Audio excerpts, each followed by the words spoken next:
Boethius has an idea of infinity which speaks of finite time being the sponge which absorbs the infinity that each conscious doer on this planet could never understand or comprehend in full. And in a way, finite time is a blessing. Even if you're a nihilist and you believe, we come from nothing, return to nothing, that's the illusion brought to its absolute and final conclusion. And honestly, it doesn't make sense to me as an individual that we really did begin, or that we really could end, or that anything really began, or anything could end, because nothing, by its very implication, can't exist.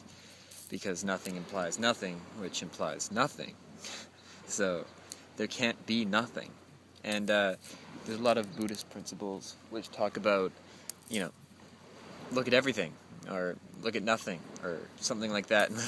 They have two, it's like flipping a coin, heads and tails. Look at everything, it's nothing is showing. Or look at nothing, everything is showing, right?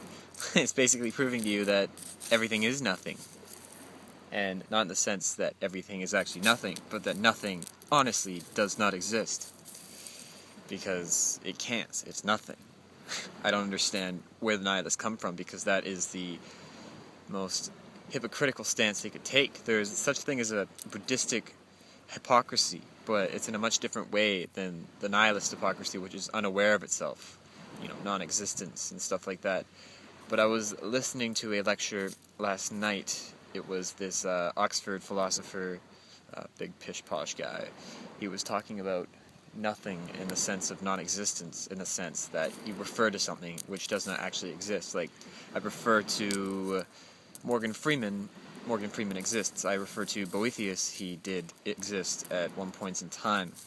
But I refer to Sherlock Holmes. Sherlock Holmes has never existed, yet I'm still referring to something that conjures up, an image of somebody within the mind. And you can get deep into this in the Western technical sense, where you really tear it to bits and pieces to explain what happens in the brain in that context. But the bottom line is, when you create something like Sherlock Holmes, they do exist. Sherlock Holmes does not exist as, an actual person, but he does exist in the sense that we have created him, and he is culturally and consensually accepted. He exists in the same way that the United States or any other country with arbitrary boundaries exists. Now, you can't go to the boundary of Sherlock Holmes where a border guard is going to tell you need to show him your passport.